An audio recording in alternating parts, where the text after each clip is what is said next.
Pasensya na pero wala ka makikita at makukuhang tamang hustisya sa Kamara. Wala. Bakit to? Eto, panoorin nyo. Sinampahan ng ethics complaint si Quadcom co-chairman Dan Fernandez mula yan sa kampo ni Cassandra Leong na inuugnay sa illegal na pogo. Nagugat yan sa manoy pagbabawal ni Fernandez kay Ong na konsultahin ng kanyang abogado sa Quadcom hearing. Nasa frontline ng balitang yan si Marian Enriquez. Pakinggan. Naharap sa ethics complaint si Quad Committee co-chairman at Laguna Representative si Marian Enriquez. Tingnan mo yung mga itsura ng mga congressman, no? Lasing ba kayo? Bakit kayo ganyan kung makaasta? Ano ba ito? Kanto lang ba ito? Dagyan nyo na lang alak dyan. Para kayong mga hindi nyo ba ayusin yung pag-uupo ninyo dyan? Buti pa yung iba maayos ang upo eh. Yung iba parang lasing lang eh. Parang kagigising lang eh. Hindi, ako mga kababayan, ito ba masasabi niyong honorable?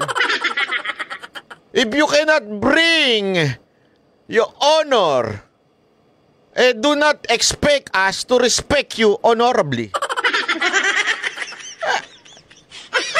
Diba? You want us to respect you honorably, pero yung asta nyo para kayong mga lasing. Ano to? Ganyan kayo makaasta. Di ba? Huwag ganun. Kung talaga honorable kayo, di ba? Para respetuhin namin kayo. Respetuhin nyo yung mga witness para tawagin kayong honorable. Your honor, di ba? Hindi nyo naman nire-respeto, kaya ganyan na nagiging treat sa inyo rin ng iba eh. Naharap sa ethics complaint si Quad Committee co-chairman at Laguna Representative Dan Fernandez. Ang reklamo, isinampa ni Attorney Ferdinand Topacio, ang abogado ni Kasi naman to si Cassandra, paipit-ipit pa eh. Kasi inipit niya yung buhok niya eh. Baka witness ng... Di ako, nagtatanong lang. Dan Fernandez. Ikaw diretsuhan tayo May picture tayo. Dan Fernandez, mahilig ka ba talaga sa yung nakaganyan, nakapony pa yung buhok? Parang napapanood ko lang yan sa Mahilig ka ba sa mga ganyang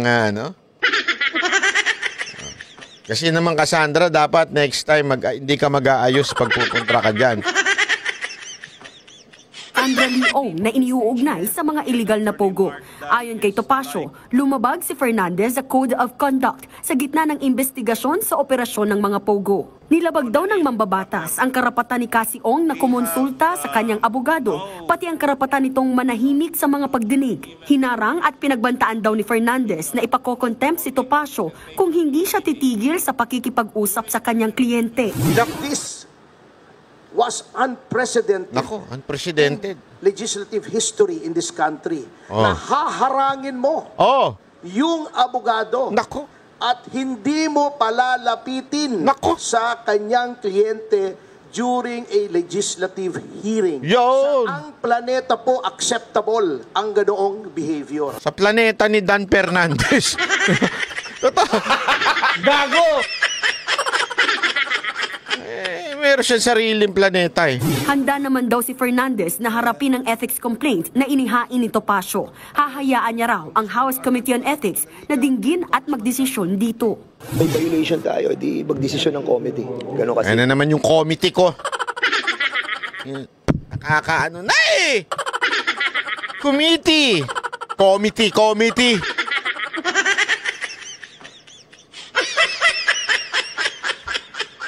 Mr. Congressman, it's okay kung mga vloggers ang ganyan magsalita o mga kantuboy, okay lang eh. Pero congressman kayo, committee. Magagalit yung English teacher ko niyan eh. Byron! Byron po kasi talaga pangalan ko. Ano yung committee na yan? That's how you pronounce committee? Committee.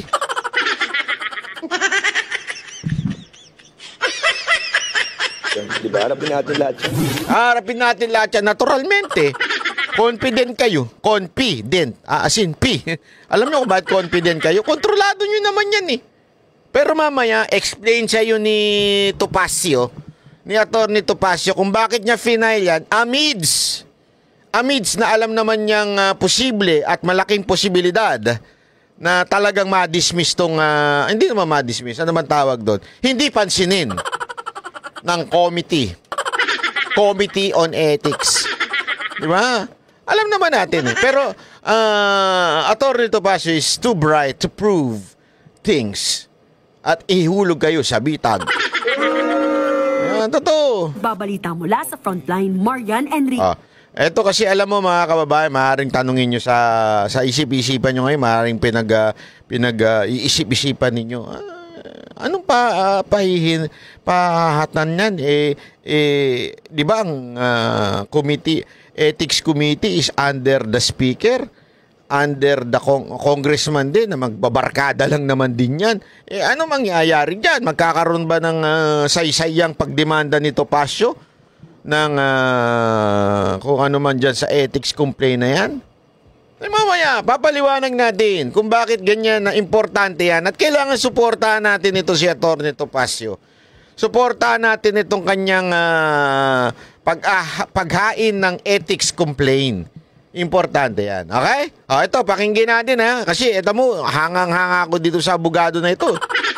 Sana nga itong abogado ko, kaya lang. Napakamahal ni Atty. Topacio.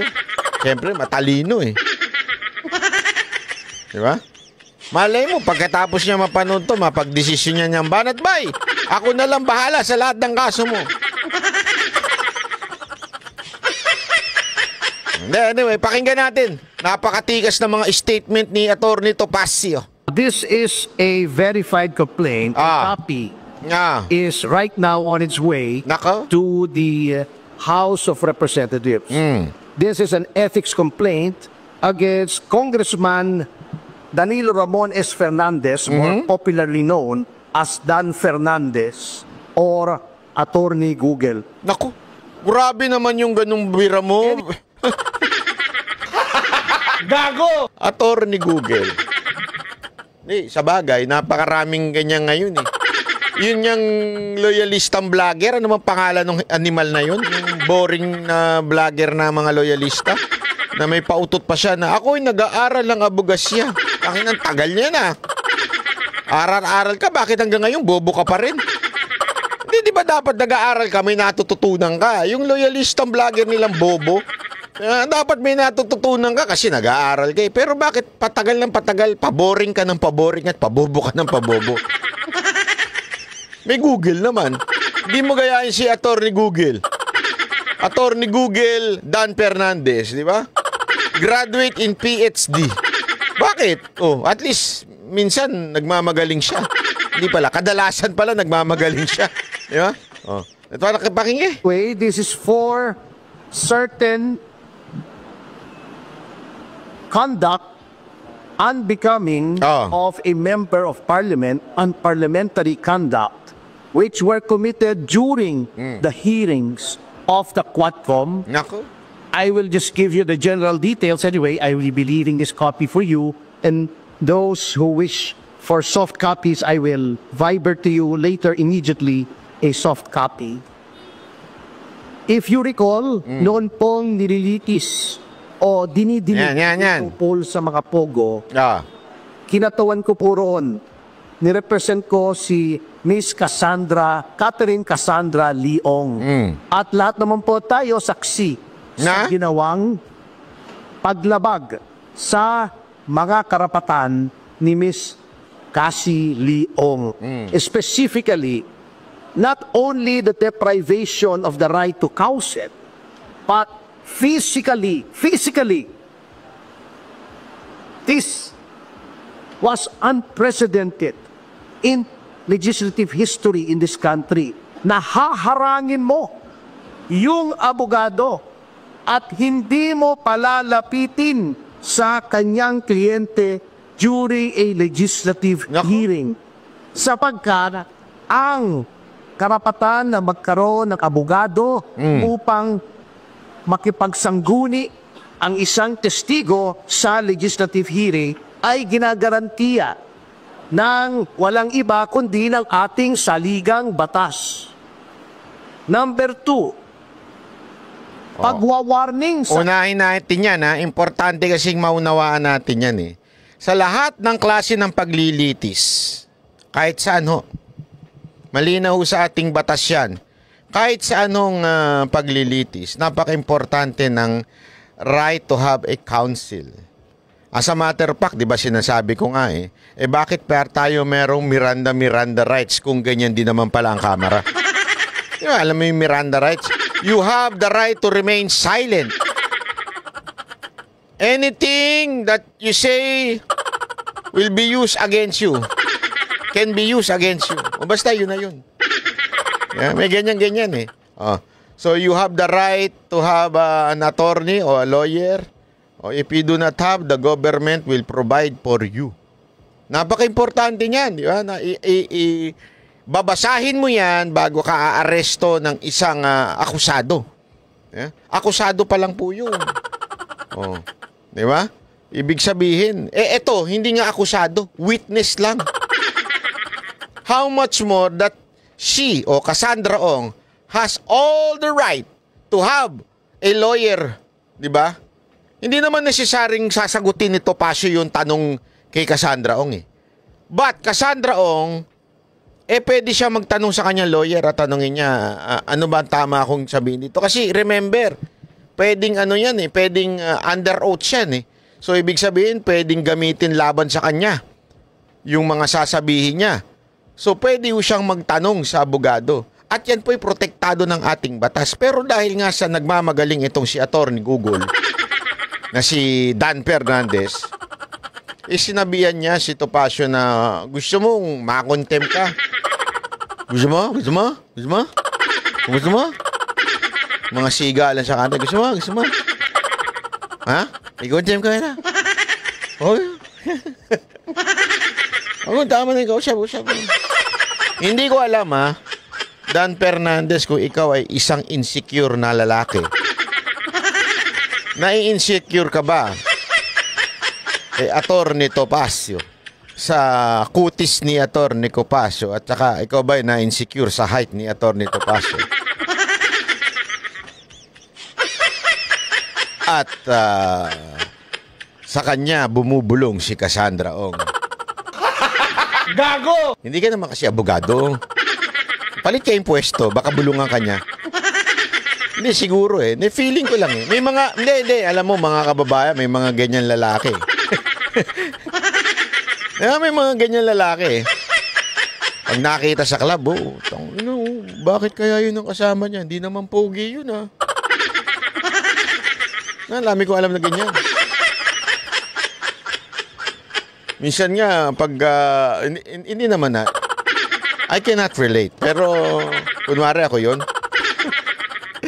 Ang pogi nung kasama, pero bakit? Ang pogi, ang itim nung kasama, Ang pangit, pero bakit ang kasama niya, ang ganda, Pag kunwari ako, ilalaki na yon, lalapitan ko talaga, sasabihin ko, tarantado ka kasi. Magtrabaho ka para magkapera ka. Hindi yung puro inom ka, wala ka nang trabaho, inom ka pa ng inom. Tapos aasa ka na may sasama sa yung babae dahil sa kapugian mo, animal ka. Gaganunin ko talaga. Hindi naman sa sinasabi kong may pera si Attorney Topacio, pero mayaman yan, ganda na rin yan.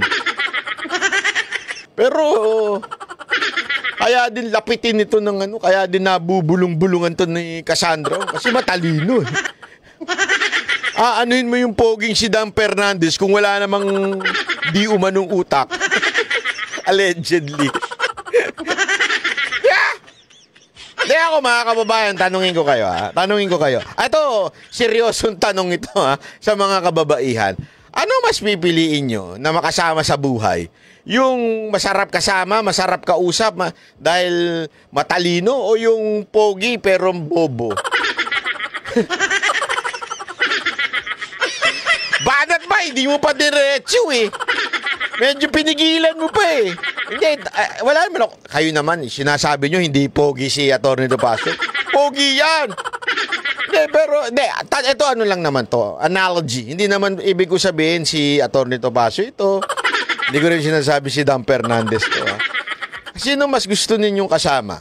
'Di ba? Yung pangit na hindi po ito si Atty. Topacio. Atty. Topacio, pag napanood mo ito, hindi ko ito pinatutukuyan. Hindi ka pangit, cute ka. Anong mas pipiliin ninyo? Pangit na matalino? O pogi nga, bobo naman? Yung panghirap kausap? Sige nga, mamili ho kayo mga kababaihan. Ilagay nyo, 1 or 2. Sige na, gusto ko makita sa baba. Sulat nyo na, 1 or 2. Oo. Tuloy natin, ha? Tuloy natin. Abogado, wag bigyan ng payo ang kanyang kliyente. Nako, hindi pwede yan. Saang planeta po acceptable ang ganoong behavior? Nako. Nasasabihin mo, Atty. Topacio, do not approach your clients, otherwise you will be cited in contempt. Nako. How is that even possible? Number 3, yung hindi po pagbigay ng right to remain silent and the right against self-incrimination sa isang testigo. At si Congressman Fernandez, bagamat hindi abogado, hindi ko naman sinasabing kapag hindi ka abogado ay hindi mo na alam ang batas.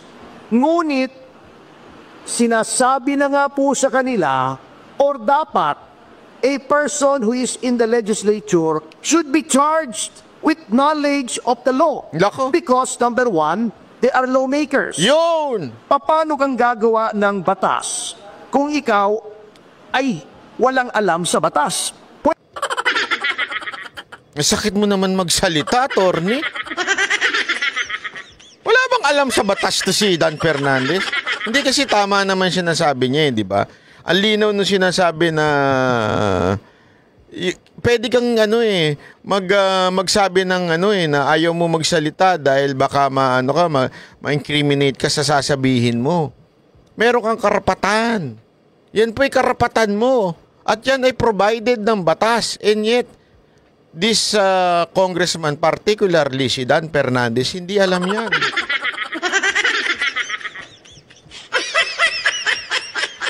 Mr. Dan Fernandez, if I were you, you're not me.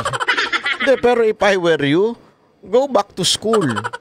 Diba? Kung gusto mo talaga maging congressman, go back to school. Mag-aral ka. Hindi mo pwedeng gayaan.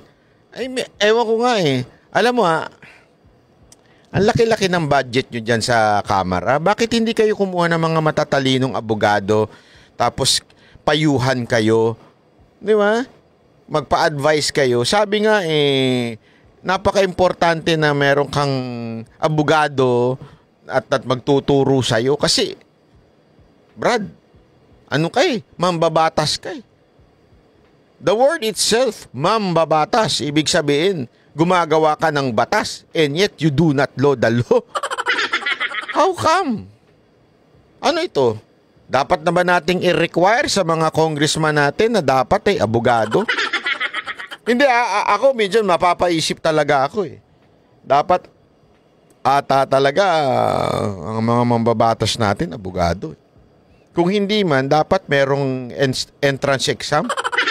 Hindi, isipin mo na mabuti ito Pag ikaw papasok ka, di ba? Yun nga lang, alam mo, dati nagtataka ako. Di ba, pupunta ka ng college, mag-aaral ka ng kolehiyo para gusto mong pag-aralan. Kunwari, abogasya, o di kaya naman pre-law, o pre-med, di ba? May mga ganyan. Kailangan mo mag-entrance exam. Alam mo yung logic ko nun, natatawa ako. Ganito ako katarantado nun, ganito ako mag-isip. Kaya nga ako papasok ng college para matuto. Tapos, i-entrance exam mo naman ako tungkol sa law. Tungkol sa medicine, biology. Kaya nga ako papasok dyan, di ba, para mag-aral. Hindi ba pwedeng exit exam na lang? Bakit? Doon. Tinuruan mo na ako O, pag hindi pa ako natuto, tanga ko na. Ba't hindi exit exam? Bakit entrance exam? Hindi. Hindi ko totoo. Minsan napapaisip ako buti pa ang kolehiyo, may entrance exam. Tangin na sa Kamara wala. No wonder, Ang daming mga congressman natin bobo sa batas. Mantakin mo. Na walang galang na po, hindi ho lahat ng artista bobo Hindi pero mantakin mo. Para ako makapasok na congressman, mag-artista na lang ako.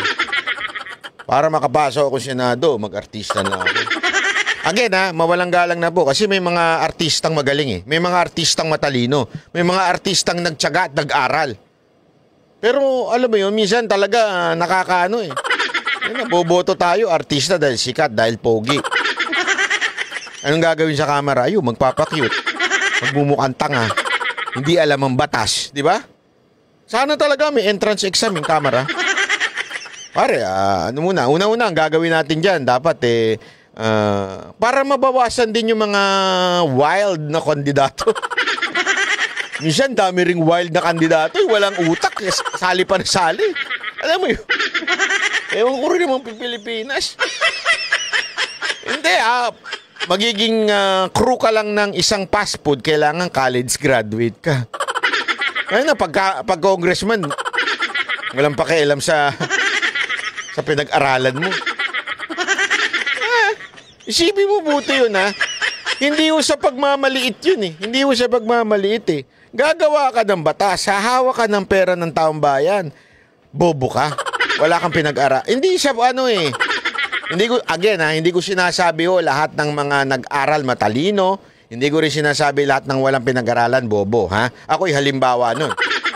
Hindi ako gago ako sa eskwelahan, Naki-kick out po ako sa eskwelahan, pero kahit papaano, malalim naman tayo mag-isip. Pero hindi po kasi ganun Alam mo yun, hindi po sana ganun tayo mga kababayan I mean, sana lang yung mga congressman natin, since naandyan na kayo, may pera naman kayo, may pansahod naman kayo, ba't di kayo kumuha ng maraming mga lawyer, i-educate kayo, araw-araw kayong turuan kung ano ang batas. Hindi yung ganyan. Simple-simpleng batas. Pagbabawalan mo ng may abogadong kausapin yung witness. Pagbabawalan mo yung witness na magsabi ng ayaw niya sumagot dahil na may incriminate siya. Pwede naman pong basahin ang mga desisyon. Tama naman. To an extent, si Congressman Fernandez, pwede kang mag-google. At mag-google mo yung mga kaso. At kung meron kang hindi naintindihan sa kaso, meron ka namang legal staff siguro. Yun! O itanong mo sa kapwa mo, congressman na abogado, ano bang ibig sabihin ito? At pinoint out na nga po sa kanila na sa napakaraming kaso, the right to remain silent and the right against self-incrimination may be invoked not only in criminal proceedings, but in all proceedings. Civil, administrative, legislative. At pinakita na nga po sa kanila ang batas. Pinoint out na nga po sa kanila yung batas. Bakit ayaw pa nilang sundin? Yun. That is also against the oath that they have taken. When they took their oath of office to defend and protect the Constitution and the laws of the Republic of the Philippines and pronouncements of the Supreme Court, according to our civil code, are part of the law of the land. Yun. So yan po ang isang violation, Number 2, yun pong the right of a witness to be treated with dignity. Yan. Pangatlo na yan, hindi number 2, pangatlo na yan. Una, yung karapatan ng abogado na payuhan ang kanyang kliyente. Number 1 yun. Yan yung, ito, iniisa-isa ni Topacio yung violation ni Dan Fernandez. Number 1 yun, yung kumausap ng abogado. Pangalawa, yung hindi sumagot kasi kung sa tingin niya ma-incriminate siya. Okay? Pangatlo, ito naman, na galangin at respetuhin. Ito naman yung hindi, pangatlong, ito yung violation na sinasabi ni Atty. Topacio. With respect, kapag ikaw ay tinatawag, na violate po yan. Pinabastos po nila ang mga witnesses, not only my client. But of course, I have no right to complain on behalf of the other witnesses who are also represented by counsel. Yun po. Number 3, yung pronouncements, very unparliamentary. alam niyo po, in all parliaments in the entire civilized world, meron pong language na kinatawag nila unparliamentary. Iba. Ayaw na ayaw nila si Pangulong Duterte. Sinabi nila, do not use offensive words. Pero bakit sila? Tatawagin nilang pathological liar, pura kapakyut, puro ganon. Tatakutin mo pa. And misleading the witness, sasabihin pa, tingnan mo itong mga napatay, di umano dahil daw ng pogo. Tingnan mo yan, we will grant you immunity. If you testify against them, that is misleading. The legislature cannot grant immunity. It is only the prosecution in certain cases and the prosecution with the consent of the court in other cases that may grant immunity by way of making a witness. So ito, sinasabi niya, yung treatment, mali, di ba? Walang paggalang ang treatment ng mga congressman dito sa mga resource person o di kaya mga witness. Dapat may paggalang daw. Dito, meron pang isa pang parang violation, di umanong hindi sinunod itong si Don Fernandez. Ano ho ito? Ito po yung nililinlang, dinideceive niya di umano si Cassandra Ong by saying na we will grant you immunity. Anong immunity? Yan yung sinasabi ni Topacio. Anong immunity? You are not a court. Una-una, tapos ayan, hindi ka pwede mag-ano ng immunity. Hindi naman ikaw husgado, hindi ka naman judge. Diba? Hindi ka naman hindi ho ganyan. Kaya nga natatawa siya yung si Pangulong Duterte. Yung sinabi sa kanya, you answer yes or no. Who are you to say to me you answer yes or no? You are not an investigator. Walang nakasagot sa kanila. Bakit kanyo? Kasi yun ang tama eh. Only on an investigation that you have to answer yes or no. Not on a hearing sa kamera. Because that is not a court. Akala kasi nito mga tolongges na congressman na ito, korte yan. Mali kayo ng pinasukan. Sana ang inaplayan nyo Supreme Court. Dahil bobo kayo, dahil di naman kayo nag-aral, at tinamad na kayo, gusto nyo magbulakbol na lang kaysa sa mag-aral ng law, kaya kayo pumasok na lang sa congressman bilang di ba? Na mga mambabatas kahit wala na kayong alam sa batas. Tapos magsasabi kayo ng kung ano-ano na korte lang dapat ang gumagawa. Ibig sabihin, pilingero kayo. Take witness. It is not for the legislature to grant immunity. They can only grant transactional immunity, which I can explain later on, but they cannot grant complete immunity. So, pagsama-samahin niyan, ayaw nilang pakausap sa abogado. Tatakutin nila para magsalita against her right to self-incrimination and against the right to remain silent. Pagkatapos, igagrant mo na, papangabuan mo ng immunity na wala ka namang kapangyarihang ibigay. All of these are all parliamentary conduct. And nakalagay po, may rules of conduct, hindi lamang ang miyembro ng mababang kapulugan, kundi ang mga public officials on how they conduct themselves. And it is my respectful contention that Congressman Fernandez has violated these norms of conduct. Ngayon, bakit sa Ethics Committee? Kasi may nakalagay po sa ating konstitusyon na yung mga ginagawa po ng isang miyembro ng legislatura, they can only be made liable therefore in no other place than the legislature. That's why may committee on ethics. They are supposed to police themselves. Now, huli na po, bago tayo pumunta rito, and I feel this is also of equal importance in this case. Sasabihin nila, walang mangyayari dyan sa complaint mo kasi sila din yan eh. Si Congressman Espares ang head ng... Ayan. Maganda ito. Maganda itong ipo-point out ni Topacio. Di ba? Maganda ho itong ipo-point out niya na, kayo-kayo rin naman yan. So, useless yung inyong pagpa-file ng ethics. Magdidesisyon din niya, kabarkada rin naman nila, tropa rin nila eh. Tingnan natin bakit nakapag-desisyon si Attorney Topacio, ang malupit na abogado, small but handsome. but terrible. On ethics. Pagtatakpan lang nila yung sarili nila. Oh, bakit? Well, unang-una, I would like to give our lawmakers, at least the majority, the benefit of the doubt.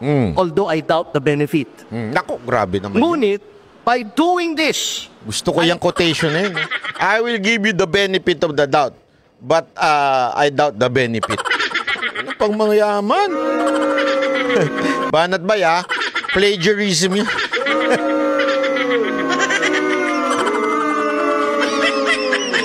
Talay. And to prove two things. Number one, one should not sit idly by while the rights of persons are being trampled upon by the legislature. Dapat may magreklamo rito. Yun. Otherwise, gagawin nilang Unang dahilan kung bakit sinampa ni Atty. Topacio amidst na wala naman sigurong mangyayari dahil katropa nga nila yung ano diyan, yung maghahawak ng just ethics complaint. Kasi sabi niya, kailangan may magreklamo. Kailangan malaman ng taong bayan. Kailangan maunawaan ng publiko na inaabuso na po ng mga congressman ang kanilang kapangyarihan. Hindi ho pwedeng manahimik tayong lahat. Kailangan may magreklamo.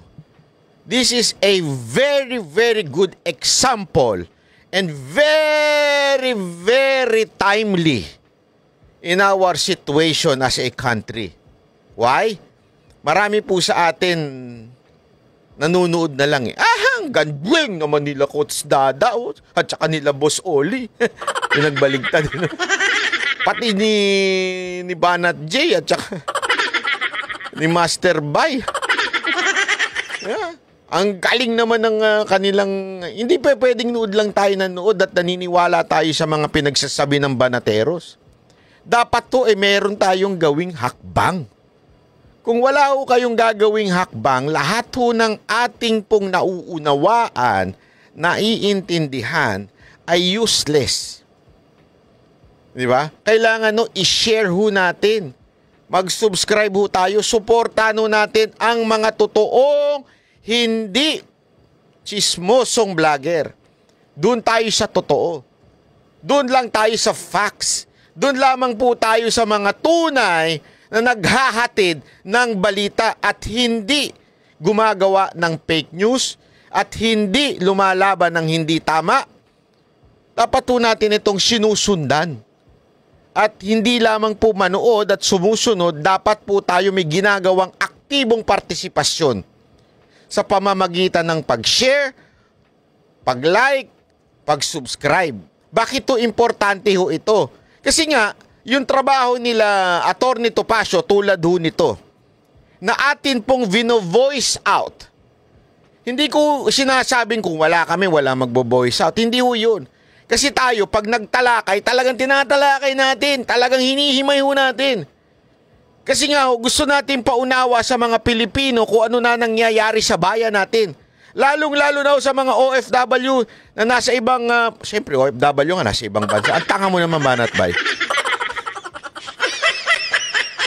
Pati yung sarili, binanatad. Ganyan po ako Hindi, kasi totoo naman di ba? Tayo mga OFW, dapat po nating hindi lamang po na, kayo na lang yan sa Pilipinas. Wala na kaming pakialam. Masarap na buhay namin dito. Ang ganda ng gobyerno namin dito. Hindi ganun. Tandaan mo ito. Kung ikaw man ay OFW, ikaw na OFW yung kinakausap ko. Kahit anong gawin mo, manirahan ka man dyan, maging residente ka man dyan, kahit may resident card ka, kahit immigrant ka. Immigrant, hindi po yung kumanta ng na si immigrant. Iba yun. Immigrant. O kahit immigrant ka po, pagbali-baliktarin mo, ang tingin pa rin sa'yo ng ibang lahi, Pilipino ka. Huwag mo nating alisin yun. Pilipino ka pa rin, kahit anong gawin mo. Kahit bumaluktot na yung bibig mo kaka-Ingles. And seriously, ganun ka na. Pilipino ka pa rin. Kung anong nangyayari at nababalitaan nila sa bansang Pilipinas, it will reflect to you. Tandaan mo yan. Kaya nga maraming natuwa nung OFW nung panahon ni Duterte. Naalala namin yan. Kasi kahit si Mocha, kwento yan. Pag may nakasalamuha kami noon eh. Yung kwento ni Mocha noon, sa buffet, sa isang hotel sa Middle East, may show kami. Sabi ba naman, oh, from the Philippines. Oh, I like your president, Duterte. Gaganon sila. Very good. I'm so happy. I hope we have Duterte in our government. Ganon. But I don't like your past president. Ibig ko sabihin, hindi man kami OFW noon. Kami po ay nag-concert lang noon sa ibang bansa. Alam mo yun, hindi mo maaalis eh. Naididikit sa'yo yung bansa mo. Kaya nga importante mga kababayan, etong sinasabi ni Topacio, na unang rason kung bakit kahit alam niya na imposible o kahit alam niya kikilingan ng Ethics Committee, etong si Dan Fernandez, kailangan malaman ng taong bayan, kailangan may magreklamo sa ginagawang pambabalahura at pang-aabuso ng mga congressman. Kailangan malaman ng taong bayan yan. Hindi lamang po tayo, mga supporter ni Pangulong Duterte, kailangan malaman ng ibang kababayan natin. Mamaya sa isang upload ko, may a-upload pa akong isa na doon makikita ninyo, kahit hindi yung Duterte supporter, alam nila na nang-aabuso na itong ating mga congressman. Importante itong ginawa ni Atty. Topacio. Ngayon, may ginawa si Atty. Topacio. Paano malalaman ngayon na ibang tao yan? Kung hindi mo i-share yung mga ganitong video. Tama, mali. Di ba? So, share ho natin. Diyan sa lahat ng weaknesses. Notwithstanding the caveat of the Supreme Court in Ong versus Senate Blue Ribbon Committee, which by the way, I argued before the Supreme Court, which says that all witnesses must be given due process. Bina-violate na po nila yan. Number two, by filing this, I want to hold a mirror up to our honorable congressmen. Tignan nga po natin, tignan nyo ang sarili nyo, kung anong ginawa nyo sa mababang kapulungan, which is supposed to be an august body, which is supposed to be populated by honorable men and women. Kaya honorable ang tawag sa inyo eh. Are you really honorable? Are you really august? Kaya nyo bang ipulis ang inyong ranks? Yan, pinoprove ni Atty. Topacio if you are still honorable. That's the very question that we need to ask our representative. Are you honorable? Di ba ho? Are you? Why and how? Simple lang. If you can police your own people. Kasi ganito ginawa ninyo eh. Di ba? Yun nga lang pagbintangan, tinanggal yun na dyan sa Congress eh. Di ba? Hindi pa ito convicted. Ano ginawa ninyo? Yung isang convicted, hindi nyo tinatanggal dyan. Pero yung inakusa pa lang, tinanggal nyo na. Si Congressman Tebes. Pero itong katulad ni Franz Castro na isang convicted child abuser, hindi nyo tanggalin. Diyan pa lang, yung pagiging honorable nyo, sunog na. Eto na naman, there is another example. Inisa-isa ni Topacio ang violation ni Dan Fernandez. Would you be honorable to sanction your own people? Your own members? Are you that honorable? This is what Atty. Topacio is trying to prove by filing an ethics complaint. Do you still have any shred of decency left in your bodies? Para Ako na sasagot. I think, Atty. Topacio, none of the above. Hindi, I think talaga. There is no longer decency. You know why? Let me answer you in a very, very brief. As in underwear. Simple lang eh. Because they are following their fake Lord or fake God. Yun lang naman yun eh.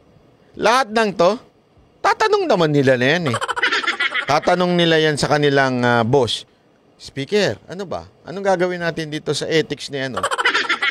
O ito naman siyempre, sigurado, himod sa puwetong si Dan Fernandez doon sa kanyang amo. Pagkatapos kong gampanan yung pinag-utos ninyo, di umano. Ethics nyo ako. Hindi naman pwedeng sabihin ni Romualdez kasi ikaw epal-epal ka eh. Kahit mali-mali na, epal ka pa rin. Hindi naman niya gagawin yun. Tama, mali. Sigurado, kakampihan niya yan. Huwag nyo nang ano yan. Ako na gano'n dyan eh. Tama, mali. Diba? So, it only proves that wala na kayong honor. Bakit? Kasi, wala naman kayo sinusunod. Even if pinrove na ni Atty. Topacio yung violation ni Dan Fernandez. Tama, mali? Kita na mali ang ginagawa ng isang miyembro ninyo at disiplinahin ninyo because by no stretch of the imagination is such conduct exhibited by Congressman Fernandez allowable or should be countenanced or tolerated by anyone. Ayan, alinaw.